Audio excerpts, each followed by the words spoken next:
Alors bonsoir tout le monde. Nous sommes le 26 novembre 2025 et le 7 Kislev 5786. Alors le thème de ce soir c'est il a dit oui. Alors au cas où vous ne vous rappelleriez pas, il me semble que c'était une expression de Louis de Funès quand il dit oui, voilà, comme ça. Ça, c'était je pense, dans Rabbi Jacob. Étant donné que nous sommes à la paracha de Yaakov, alors il y a une petite relation entre les deux. Mais là s'arrête la relation. Là s'arrête la comparaison. Bien entendu, Yaakov Avinu qui est le père d'Israël. Yaakov Avinu qui, justement, reçoit l'ordre de ses parents d'aller se marier à Haran, de trouver une femme à Haran, dans la maison de son oncle en fait, chez le frère de Rivka, Imenu, qui est Lavan, qui n'est autre que Lavan le grand brigand. Lavan, en français ça veut dire blanc, et je suppose que il devait vendre quelque chose qui est du blanc, peut-être en poudre, on va savoir.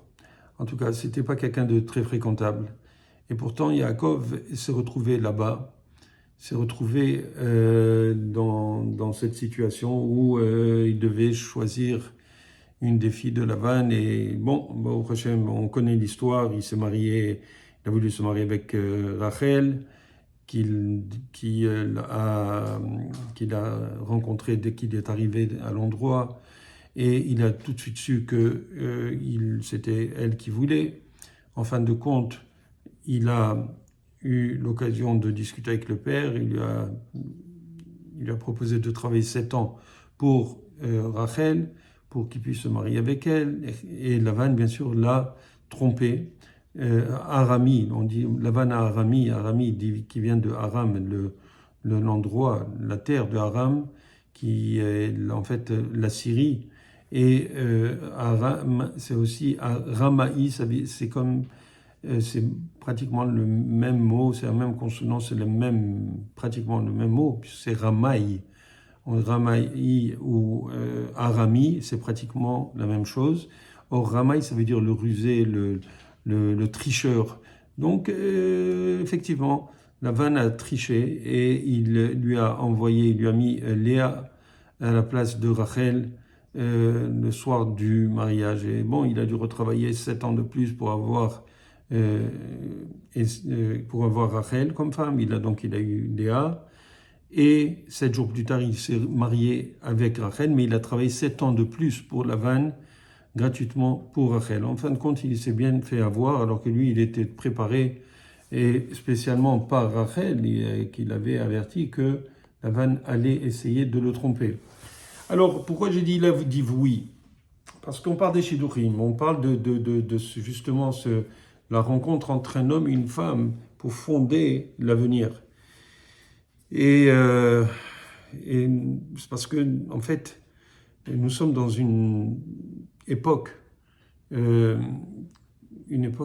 étrange, où se marier déjà entre une femme et un homme, je vais dire une femme et un homme, je ne sais plus très bien qu'est-ce qu'il faut dire, c'est devenu quelque chose de pas miraculeux, mais c'est quand même, c'est un challenge, c'est un défi qu'un homme se marie avec une femme. Je ne parle pas chez les Juifs. Chez les Juifs, la plupart du temps, un homme se marie avec une femme, on comprend très bien. On n'est pas parti dans ces... Bien sûr, il y a malheureusement il y a de toutes sortes de personnes, même chez nous, mais il y en a beaucoup moins, parce que nous avons gardé cette décence morale, si vous voulez, qu'un homme se marie avec une femme.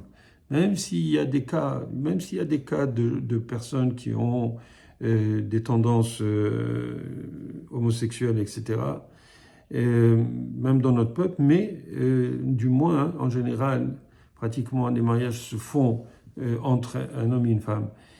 Et dans la même veine, il y a aussi un grand changement dans la société. Quand je parle de la société, c'est la société at large, c'est-à-dire juifs, non-juifs, etc., où on voit que il y a de plus en plus de gouvernements. Et le champion, malheureusement, c'est le Québec. Je crois que c'est même le champion mondial où on encourage les gens à utiliser comment ça s'appelle, l'aide médicale à mourir, qui est en fin de compte une sorte d'euthanasie pour se débarrasser d'une partie de la population qui coûte cher au gouvernement. En fait, on est arrivé à vivre dans un environnement égoïste. Égoïste parce que, en fait, quand si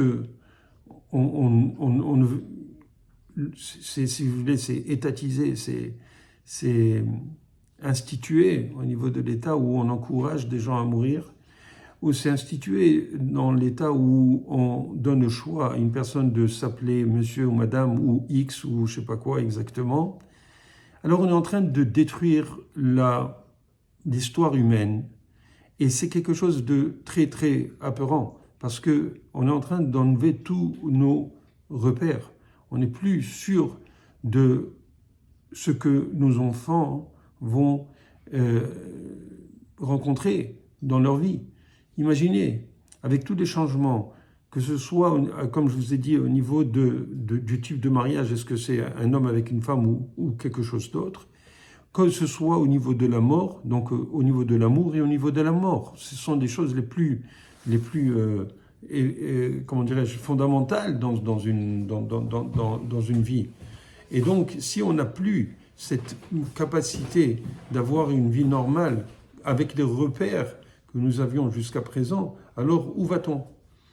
Et on doit se poser la question, qu'allons-nous faire avec nos enfants? Quand on sait que, malheureusement, on est pris... imaginez un enfant qui se dit comment on doit se marier, qui pose la question à ChatGPT et qui lui dit, voilà, tu as la possibilité, si tu es un garçon, de te marier avec un autre garçon ou avec une fille qui se considère un garçon ou des choses comme ça. Qu'est-ce qui va devenir l'enfant? C'est quoi le repère? Qui c'est qui va lui enseigner? Et or, il saura très bien poser des questions. Tout le monde déjà commence à poser des questions à ChatGPT. Et donc, j'ai été étonné parce que je donnais un shiur hier, et c'était un jeune homme qui n'est pas encore marié, et il était bien. Il m'a dit, j'avais des questions, j'ai posé des questions à ChatGPT, et il m'a répondu comme ce que je voulais. Mais sur des choix de vie. De comment aborder la vie, etc. Et ça m'a... Je me suis dit que quelqu'un qui étudie la Torah et qui pose des questions à ChatGPT pour savoir quelle est la meilleure façon, selon ses critères à lui, selon ses données à ce jeune homme, comment est-ce qu'il doit se comporter, ça veut dire qu'il y a un problème où on n'est plus capable de prendre des décisions soi-même. Alors, quand maintenant j'ai vu une vidéo au passage ou une photo où je voyais une femme qui s'agenouille devant un homme pour le demander en mariage, alors je me suis dit, what? Qu'est-ce qui se passe dans le monde? Et c'est pour ça que je me suis inspiré pour dire, il a dit oui. Autrement dit, c'est la femme maintenant qui demande à l'homme de la marier. Alors, vous comprenez qu'il y a quelque chose qui ne va pas. Je crois que vous êtes d'accord avec moi, parce que même si on est arrivé à une certaine équivalence ou une certaine égalité entre les femmes et les hommes, bon, ok, ils ont qu'à s'agenouiller l'un et l'autre à ce moment-là, mais pourquoi la femme elle s'agenouille devant l'homme? Et qu'ils s'agenouillent les deux et que se disent, alors on se demande en mariage. Mais je crois qu'ils devraient se demander qu'est-ce qu'ils font aussi. En fait, la Torah nous dit que c'est autre chose, c'est pas comme ça que ça marche. La Torah dit que l'homme doit chercher, après, il doit rechercher la femme, il doit rechercher l'âme sœur. D'accord? Et pourquoi? Parce que, en fait, c'est lui de qui on a prélevé, de qui Akadosh Baruch Hu a prélevé une partie de son corps, une côte, et qu'il a formé la femme à partir de là. Et donc, il doit chercher ce qu'il a perdu. Et donc, c'est l'homme qui doit chercher. C'est pour ça qu'on voit que dans la paracha, Yaakov, il est parti à Haran. Il est parti rechercher sa moitié. Il est parti rechercher la personne qui allait fonder avec lui les 12 tribus, les 12 tribus du Ham Israël. Donc, il a fait ce qu'il devait faire, Yaakov. Il a posé les jalons du peuple en allant chercher Rachel. Et Rachel, bien sûr, elle a été d'accord, elle l'attendait, elle a voulu se marier avec lui, puisque c'était elle qui était prédestinée, puisqu'on disait que Léa devait se marier avec Esav et Rachel devait se marier avec Yaakov. Donc quand elle a su que son shidduch était arrivé. Donc on voit que quoi, c'est l'homme qui doit chercher. Pourquoi est-ce que les choses se déroulent maintenant sous nos yeux? On est en train de voir que toute la façon, le mécanisme de la perpétuation du monde est en train d'aller à volo. C'est très très grave ce qui est en train de se passer parce que, comme je vous ai dit, quels modèles vont avoir les enfants? Baruch Hashem, dans le peuple juif, il y a encore des mariages, grâce à Dieu. Mais on a peur que les choses qu'on perde aussi, qu'on soit contaminé par l'environnement, par la culture environnante, qui fait qu'on va perdre de plus en plus ces valeurs fondamentales de la famille, de ce que c'est une famille. D'accord? Quand actuellement on voit que quoi? Qu'un couple homosexuel, que ce soit homme ou femme, d'accord, veut adopter un enfant. Qu'est-ce qu'ils vont faire? Quel modèle vont-ils donner à cet enfant? S'ils ils adoptent un enfant et qu'ils lui montrent qu'il n'y a pas de père, qu'il n'y a pas de mère, que des fois lui c'est le père, des fois l'autre c'est la mère. Mais je ne veux pas faire un mauvais jeu de mots, mais c'est grave cette histoire. D'accord? Comment, jusqu'où? Si cet enfant-là, qui n'a pas eu le modèle classique, lui-même, il voit qu'il y a un modèle complètement bizarre, parce qu'il va voir que d'autres enfants ont des parents, ou d'autres enfants ont un père et une mère, ben il va être perturbé, ou merturbé, va savoir, vous comprenez? Et donc, qu'est-ce qui va se passer à ce moment-là, quand lui-même, il va vouloir se marier? Vers quoi il va être attiré? Est-ce qu'il va se marier? Comment va-t-il lui-même se comporter avec ses enfants? Quelle valeur va-t-il leur donner? Un enfant, il a besoin de choses claires. Il ne peut pas avoir 150 choix. On est malheureusement, et je sais qu'il y a des gens qui croient qu'ils sont intelligents et qui disent que le monde n'est pas binaire. Oui, le monde est binaire. C'est vrai qu'il y a différentes options entre le 0 et le 1, mais ce sont malheureusement des fausses vérités ou des faux mensonges.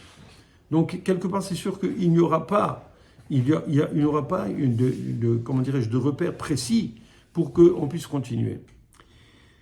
Maintenant, si on se déplace dans un monde normal, d'accord, dans un monde normal qui est le nôtre encore pour quelques, je ne sais pas, peut-être décennies, je ne sais pas, moi que le Mashiach arrive et qu'il remette les pendules à l'heure, parce qu'il faut bien comprendre, si vous voulez, les derniers sursauts du Yetzer Hara, le dernier sursaut de Esav, c'est le frère de Yaakov, Esav c'est Amalek, ou Amalek c'est Esav, et c'est Édom, ce sont des valeurs occidentales qui sont en train de s'étioler et qui sont en train de partir. Pourquoi? Parce que justement, enfin, ceux qu'ils avaient comme valeur sont en train de partir parce que justement Esav veut détruire ces valeurs-là. Esav ne veut pas que le Mashiach vienne. Or, le Mashiach ne vient que quand toutes les âmes de Adam Arishon, qui étaient inclus dans Adam Arishon, sont venues dans le monde.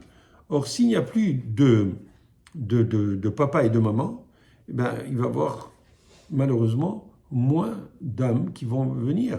Et donc, ça va repousser le temps que le Mashiach, la période où le Mashiach devra se dévoiler. Et à ce moment-là, il y a un problème. Ça veut dire qu'on va repousser ce temps-là de la délivrance. On va malheureusement multiplier encore les violences dans le monde. Pourquoi? Parce que le Mashiach, il apporte la paix. Donc le Satan, qui lui-même donne les valeurs à l'Occident et aussi à d'autres qui ne sont pas d'Occident, mais principalement d'Occident, fait en sorte que même les anciennes valeurs de l'Occident disparaissent pour ne pas que, justement, les âmes puissent venir et qu'à partir du moment où elles ne viennent pas dans le monde, alors ça prendra encore du temps. Pourquoi? Parce que le Yetzer Hara ne veut pas que le Mashiach vienne. Le Yetzer Hara ne veut pas parce qu'il n'a pas intérêt, parce que quand il va voir, quand le Mashiach va venir, il va être détruit. Le Yetzer Hara, il va être tué. Ce sera la fin des temps. Ce sera le grand jugement où le Yetzer Hara sera égorgé, annihilé du monde. Vous comprenez? Égorgé, c'est une façon de parler, mais il sera annihilé du monde, il n'aura plus de job. Donc, il n'aura plus la possibilité de se comporter comme il fait, où il détruit tout. Combien de guerres dans le monde actuellement? Au Soudan, il paraît qu'il y a 150 000 morts, et on ne fait pas de buzz sur ça. Moi, je l'ai appris par hasard, mais dès qu'il y a un Palestinien qui est tué par l'armée israélienne, ils en font toute une histoire. Vous comprenez? Donc, il y a quelque chose, et pas seulement ça. En Ukraine, il y a une guerre qui se déroule, et on parle, et on palabre, et en fin de compte, il y a encore des gens qui meurent tous les jours. Il y a des gens qui meurent, pourquoi? Parce que le Yetzer Hara veut empêcher que le monde fonctionne dans l'harmonie. Et donc, c'est sûr qu'il n'est pas intéressé à ce que un juif marie une juive et qu'ils aient des enfants et qu'ils apportent les dernières âmes dans le monde pour que le Mashiach vienne. Alors, si on se place quand même dans un idéal où l'homme serait, un jeune juif se marierait avec une jeune juive, ou même s'il n'est pas jeune tellement, mais il se marie avec une personne du même peuple, de notre peuple, eh bien, il y a à ce moment-là, comme je dis, des chances que les choses évoluent. Et les choses sont en train d'évoluer. On voit que tout converge vers la fin de cette mainmise du Yetzer Hara, du Satan, du penchant vers le mal, des forces du mal. Cette mainmise est en train de perdre de sa force et on approche de plus en plus vers la fin de l'histoire, malgré tout ce que le Yetzer Hara et les forces du mal, malgré leur déchaînement et leur gesticulation de dernière minute avant la fin.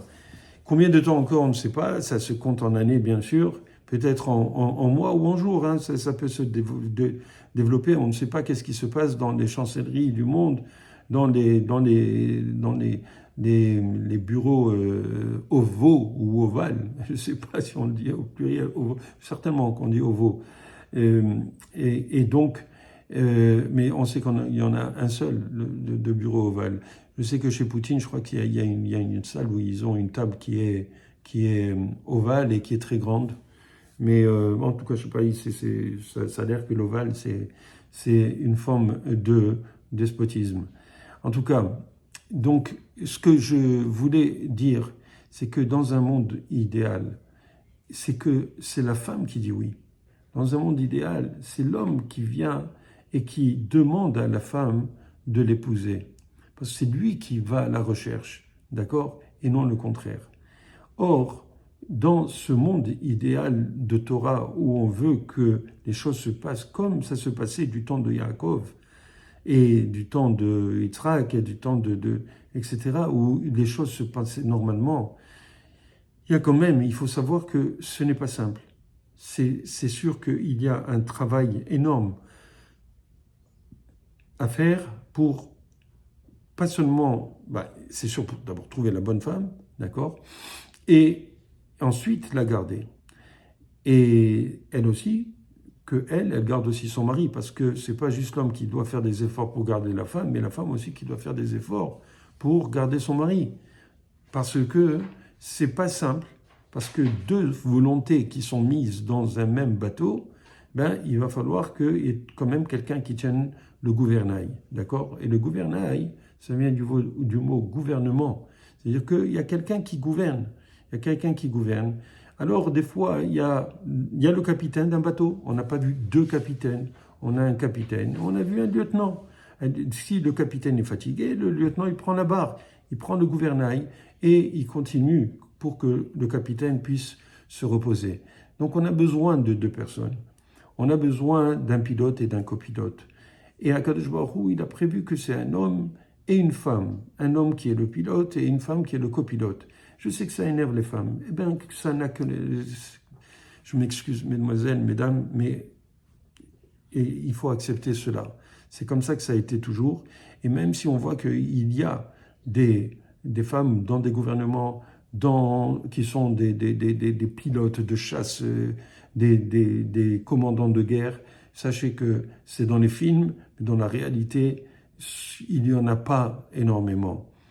J'ai remarqué, par exemple, qu'à la mairie de Côte-Saint-Luc, il y a une femme dans le board, parmi les élus de la mairie. C'est vrai qu'on a une femme qui est maire à Montréal. La femme qui était avant aussi, c'était une mairesse. Il y a de plus en plus. Mais la plupart des politiciens, c'est des hommes, qu'on le veuille ou non. Même s'ils font des efforts pour qu'il y ait la parité entre les hommes et les femmes, ça va, on n'est pas obligé de changer. C'est exactement, si vous voulez, le même principe, c'est de changer la culture pour que tout le monde soit égaux. Bon, si vous voulez que tout le monde soit égaux, eh ben, vivez avec ça, c'est votre problème. Mais il y a une chose, c'est certainement que chacun doit avoir ses droits, chacun doit être protégé, chacun a le droit d'être protégé, chacun a le droit à ses droits, d'accord? Que ce soit un homme ou une femme, et c'est tout à fait normal que la femme doit être protégée d'une façon ou d'une autre. Il y en a qui disent non, on ne veut pas être protégé, nous voulons protéger nous les hommes. Ok, calmons-nous, d'accord? Il y a une chose, c'est que c'est vrai, chacun a le droit, les femmes ont le droit de vote, tout le monde a le droit de s'exprimer. Et il faut que ça continue comme ça, on n'a pas le choix, c'est le way du monde. Mais d'un autre côté, de là à faire en sorte que ce soit la femme maintenant qui demande à l'homme de se marier avec elle, je crois qu'on a dépassé les lois normales du monde. J'ai vu récemment un couple qui arrivait à un mariage et ils étaient accompagnés par un chauffeur dans une belle limousine. Comment dirais-je, le fiancé, c'était un couple qui n'était pas encore marié, mais le fiancé, il est sorti, il est parti, il a ouvert la porte de sa fiancée qui était tellement fière et tellement contente qu'on lui ouvre la porte et qui se tenait avec un certain aplomb et puis une certaine prestance. C'était magnifique à voir. Qu'est-ce qu'il y a? Ça fait partie de la galanterie, ça fait partie du jeu de la séduction, du jeu de l'amour, etc. Et pourquoi pas? Pourquoi on est en train de changer les choses? Comment est-ce qu'un homme il doit aimer une femme? Et comment une femme elle doit aimer un homme? De quelle manière? Comment ça se passe? Quand on change les comportements humains, il y a un problème. D'accord? L'homme, qu'est-ce qu'il veut? Il veut protéger. La femme, elle veut plaire. D'accord? Alors, pourquoi pas? Pourquoi ne pas continuer comme ça? Quel est le problème? Est-ce qu'une femme est aussi forte qu'un homme physiquement? Non. Elle est capable. Elle peut, si elle a appris des arts martiaux comme dans les films, elle peut frapper des hommes, elle peut les mettre KO, pas de problème. Il y en a encore, ils font du Krav Maga. Même, on a vu une Israélienne qui, quand il y avait un terroriste qui est rentré chez elle, et elle lui a fait des prises de Krav Maga, elle a enfermé dans la salle de bain et jusqu'à que la police vienne. Oui, d'accord, il y a des femmes qui sont capables, mais dans la réalité, elles n'ont pas la corpulence, elles n'ont pas la force qu'un homme peut faire, qu'un homme a pour prendre des poids, pour prendre des trucs, etc. D'accord? Il y a une réalité. Donc, Et puis, c'est juste une partie, je fais sortir quelques petits exemples, mais le monde est beaucoup plus complexe. Imaginez que, par exemple, je ne sais pas, une femme soit attaquée par des hommes alors que son mari il est là. Si son mari il va pas la protéger, qu'est-ce qui va se passer? Et en général, c'est l'homme qui va essayer de protéger la femme, qu'on le veuille ou non, c'est comme ça. D'accord? Donc si on change les valeurs et si on change la façon de fonctionner dans le monde, il va y avoir un déséquilibre total. Et donc, il faut comprendre que l'homme doit courtiser la femme et la femme doit se laisser courtiser. Et bien sûr, l'homme il doit comprendre que s'il veut se marier avec une bonne personne, ben, il doit faire des bons choix. Il ne doit pas être juste, comment dirais-je, ébloui par la beauté de la femme, et la femme ne doit pas être éblouie par le portefeuille de l'homme. Ce n'est pas comme ça qu'on se marie. On doit se marier en fonction des midotes, c'est-à-dire des qualités de la personne. Qu'est-ce qu'on recherche quand on sait qu'on va vivre avec une personne pour la vie, théoriquement, j'espère en tout cas. Alors on doit on doit analyser la personne en fonction de ses valeurs réellement. Est-ce que les valeurs de la personne, que ce soit un homme pour une femme et une femme pour un homme, et il faut savoir si ces valeurs sont des valeurs qui vont nous amener à vivre longtemps ensemble, avec tous les irritants, parce que qu'est-ce qui fait qu'un couple, malheureusement, divorce? C'est parce qu'il y a des irritants. Même quand ils s'aiment, même quand ils ont partagé des projets ensemble, ils ont une famille ensemble, il y a des irritants. Et c'est normal. Et tout le monde, personne n'a la même culture familiale, personne n'a vécu de la même manière, personne ne vient du même milieu obligatoirement. Enfin, il y en a, mais c'est assez rare. Donc, il y a toujours des différences. Et ces différences irritent. Pourquoi? Parce que l'homme doit choisir. Est-ce qu'il va faire plaisir à la femme et se plier à ses exigences, c'est-à-dire qu'il va accepter d'agir différemment pour lui faire plaisir, et vice-versa, et la femme aussi. Est-ce qu'elle va le faire? Et en fin de compte, ce sont ces petites choses qui font que le couple va rester ensemble. Mais avant qu'ils soient un couple, ils sont attirés l'un par l'autre. Ils sont attirés. Et comment on est attiré? On est attiré par, malheureusement, ce qui est attirant. Et qu'est-ce qui est attirant? Ce sont des choses qui sont extérieures. Les choses qui sont extérieures, c'est quoi? C'est le haine, c'est la grâce, c'est la beauté. Et tout ça, la grâce et la beauté, comme il dit Shlomo Ameler dans Eshetraïd, Sheker Achen vehevel ayofi. La grâce ou le charme, c'est du mensonge. Pourquoi? Parce que quelqu'un qui charme, il charme. Autrement dit, il n'est pas lui-même. Et vehevel ayofi, et le yofi, c'est-à-dire la beauté, c'est quelque chose qui est vain, qui est vanité.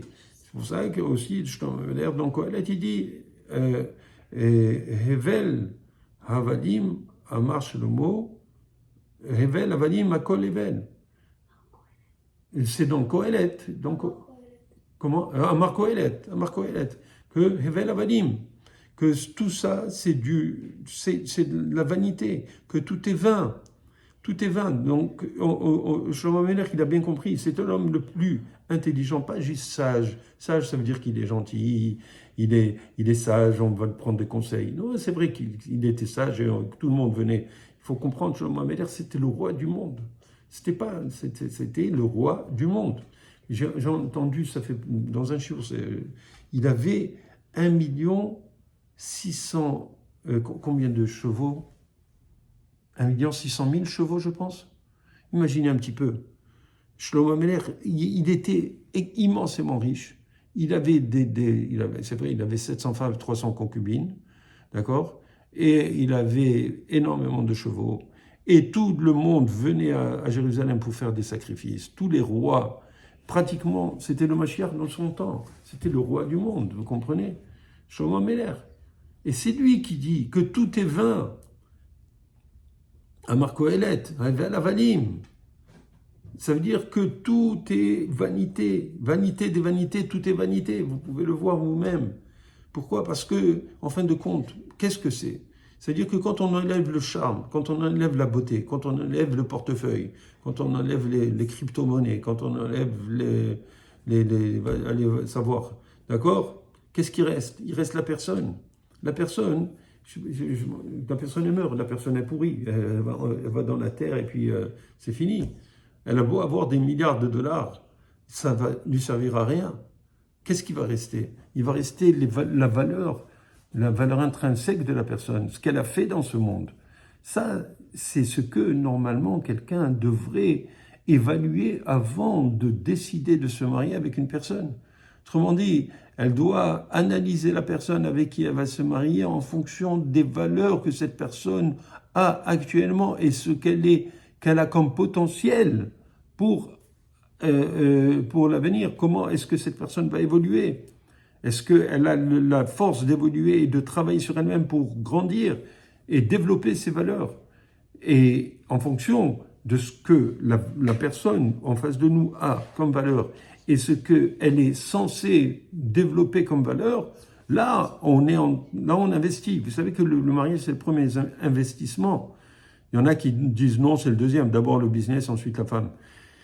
Non, le premier investissement d'un homme, c'est la femme. Et de la femme, c'est l'homme. Ben, ça, on le sait déjà, puisque en général, elle regarde quel type de voiture il a. Moi, je m'amuse. Mais il y a, après cela, le deuxième investissement, c'est la maison. Troisième, c'est la voiture. Allez savoir, chacun avec ses priorités. Mais normalement, la personne avec qui on va vivre, c'est une personne avec qui on va partager énormément de choses. D'accord? C'est cette personne qu'on doit évaluer, pas au vu uniquement. Je dis bien, c'est sûr qu'il faut être attiré par... Il faut qu'il y ait de la chimie, c'est évident qu'on ne se marie pas avec quelqu'un si on n'a pas de chimie, si on n'est pas attiré. Et on va pas partager un lit si on n'a pas du tout d'intérêt pour une personne. Il faut pas exagérer. Mais ça ne doit pas être uniquement cela qui fait que on doit décider de se marier avec une personne. On doit décider de se marier avec une personne si on est capable de voir en elle la personne avec qui on va devoir vivre 70 ans, 80, 100 ans. Oui, si on est capable de faire ça, si on est capable de se dire oui, je vais aimer cette personne, même quand elle va avoir 100 ans, elle va être toute fripée, ou peut-être qu'elle va avoir Alzheimer, ou va savoir qu'est-ce qu'elle va avoir dans ce temps-là. Alors là, oui, on se marie avec cette personne. Pourquoi? Parce qu'on a aimé ses valeurs, on a aimé sa valeur, pas juste ses valeurs, mais sa valeur. Et c'est sûr que si les valeurs, je ne dis pas la valeur, mais les valeurs ne sont pas des bonnes valeurs, d'accord? Alors c'est sûr qu'on ne peut pas se marier avec cette personne parce qu'on va avoir des tas de problèmes. Des tas de problèmes. C'est pour ça que Rivka, elle a dit à Yaakov, tu vas chez mon frère. Pourquoi? Parce qu'elle savait que là-bas, même s'il y avait des brigands, son frère et son père aussi était le chef de la mafia dans le temps, d'accord? Bethuel. Et elle savait d'où elle venait. Elle a vécu dans un milieu de brigands, de mafionnaires et compagnie. Et elle a dit quand même à Yaakov qu'il y avait des bonnes personnes chez Lavan. Elle faisait référence à, en fin de compte, ses nièces, qui étaient Rachel, Léa, etc. En fin de compte, Yaakov s'est marié avec les deux filles de Lavan et leurs demi-sœurs qui étaient les servantes une de Rachel et une de Léa, Bila et Zilpa. D'où est sorti les 12 tribus d'Israël. Pourquoi? Parce qu'elles avaient, malgré le fait qu'elles étaient dans un milieu pourri, mais complètement pourri, il y avait quand même les femmes, du côté des femmes, je ne sais pas exactement quel était le mérite de la mère de Rivka, d'où c'est que ça venait. Je n'ai pas fait cette étude, je ne peux pas vous le dire comme ça, il faudrait que je m'intéresse un peu plus pour savoir d'où c'est que venait cette pureté chez Rivka et chez Rachel ainsi que Léa, et leurs demi-sœurs Bilha et Zilpa. Donc, pourquoi je dis ça? Parce que, en fin de compte, quand on se marie, c'est sûr qu'un juif il doit marier une fille juive et vice-versa. et qu'on n'est pas... Grâce à Dieu, la plupart des mariages sont des mariages normaux chez nous, bien que, comme je vous ai dit, il y a des gens qui sont malheureusement influencés par le monde environnant, et malheureusement, il y a des juifs aussi qui se font incinérer, qui se font tuer, qui se font euthanasier pour ne pas continuer à souffrir et mourir, entre guillemets, de façon digne, dans la dignité. Arrêtez vos histoires. La dignité, c'est de mourir entre les mains par comment dirais-je, le Malach HaMavet, qui est un envoyé de Hakadosh Baruch Hu. Et Be'ezrat Hashem, on souhaite à nos enfants, on souhaite à nos frères, à nos sœurs, notre famille, nos frères, nos sœurs, de faire des bons choix, de comprendre que malheureusement, il y a beaucoup de vanité dans le monde, il y a beaucoup de Hevel, Havalim, et il faut s'éloigner de cela. C'est sûr, comme je vous dis, il faut être attiré, mais d'un autre côté, il faut garder la tête froide et évaluer la personne avec qui on va se marier, à savoir si elle a des valeurs, les valeurs qu'on recherche d'une personne juive et valeureuse, et aussi qu'elle ait de la valeur elle-même, que ce soit une personne de valeur, ce soit une personne qui a des qualités intrinsèques, des midotes, des bonnes midotes. D'accord? Alors, Be'ezrat Hashem, j'espère que vous allez partager ce shiur et on se reverra la semaine prochaine. Be'ezrat Hashem, Beni Neder.